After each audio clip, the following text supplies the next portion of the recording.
You know what? I've decided I'm done pretending Valentine's Day doesn't get to me. Because it does.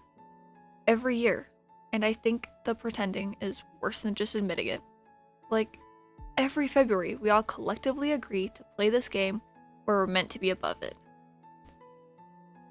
Oh, it's just a commercial holiday. Oh, we're not doing anything this year. Oh, we don't need a day to tell us we love each other.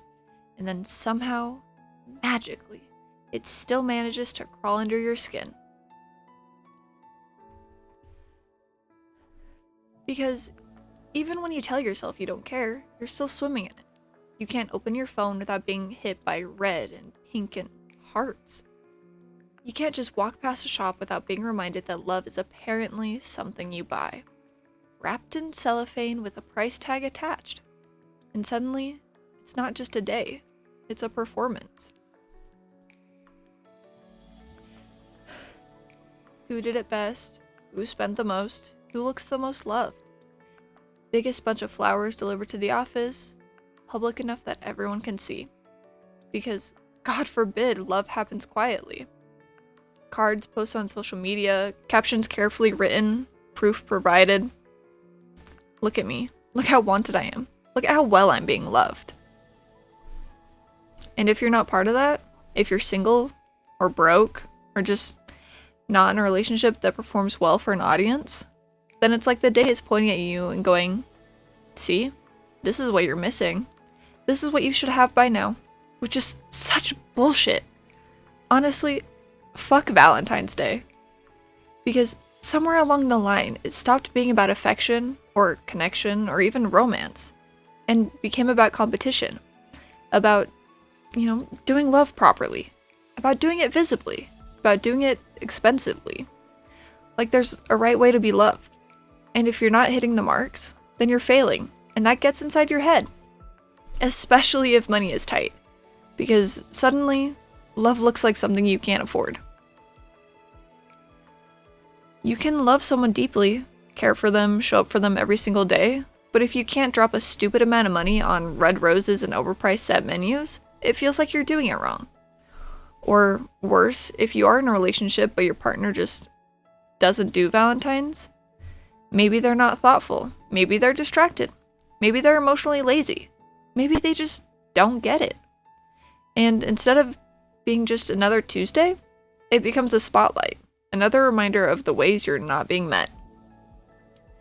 Another quiet disappointment you swallow, and you tell yourself you shouldn't care, that it's silly, that it's shallow, but feelings don't work like that. And then there's the other side of it, the one no one really wants to talk about, being single. Because Valentine's Day is ruthless about that. It doesn't just celebrate couples, it frames being alone as a failure. Like if you're not partnered up, there must be something wrong with you.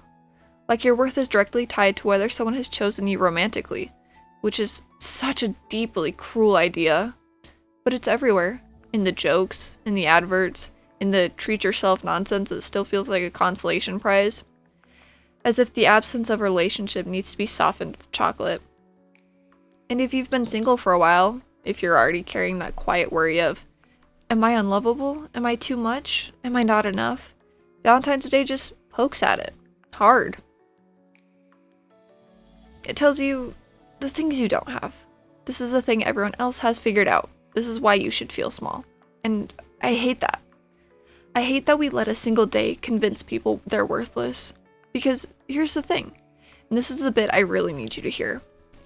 Your value does not come from being in a relationship. It doesn't come from being chosen by someone else. It doesn't come from being desirable in the right way.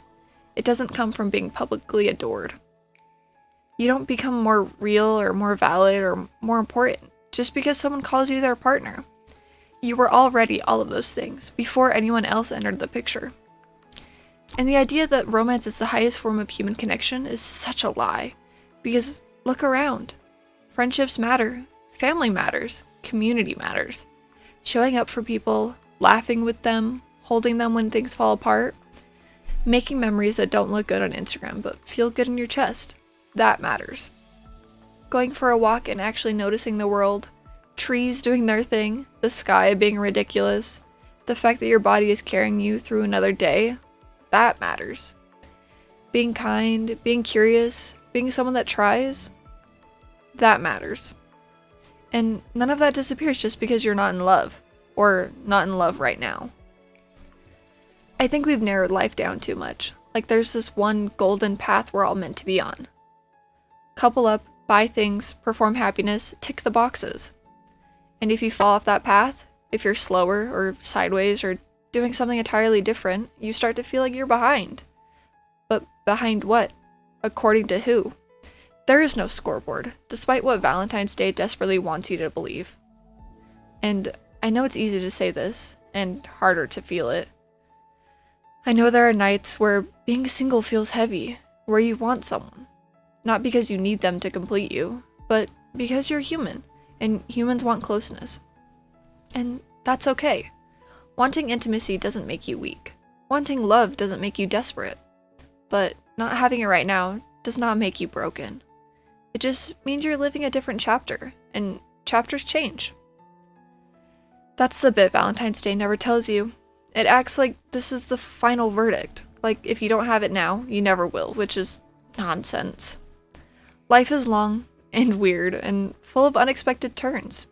People meet each other at 30, at 40, at 60. People fall in love after thinking it was done for them. People leave relationships and build better lives alone.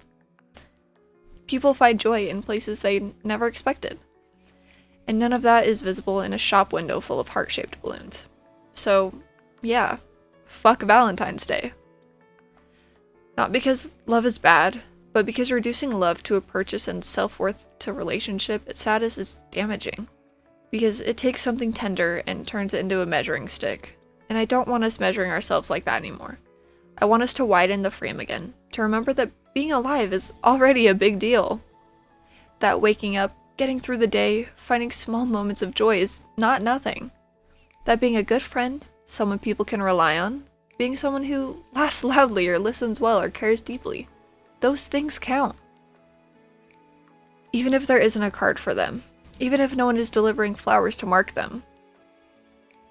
So, this Valentine's Day, if you feel angry or sad or numb, or just done with it all, that makes sense. You're not bitter, you're not broken. You're reacting to a system that tells people they are only worthy when they are paired up and performing it correctly. And that system deserves to be told to fuck off. We get to define what matters. We get to decide what love looks like in our lives, and sometimes that looks like friendship or family, or quiet contentment, or a really good cup of tea in a night where you don't have to prove anything to anyone. And sometimes it looks like wanting more. Both are allowed. So yeah, let the shops have their red and pink nonsense. We'll keep the real stuff. The laughter, the care, the showing up. That's not a consolation prize. That's life, and it's already enough.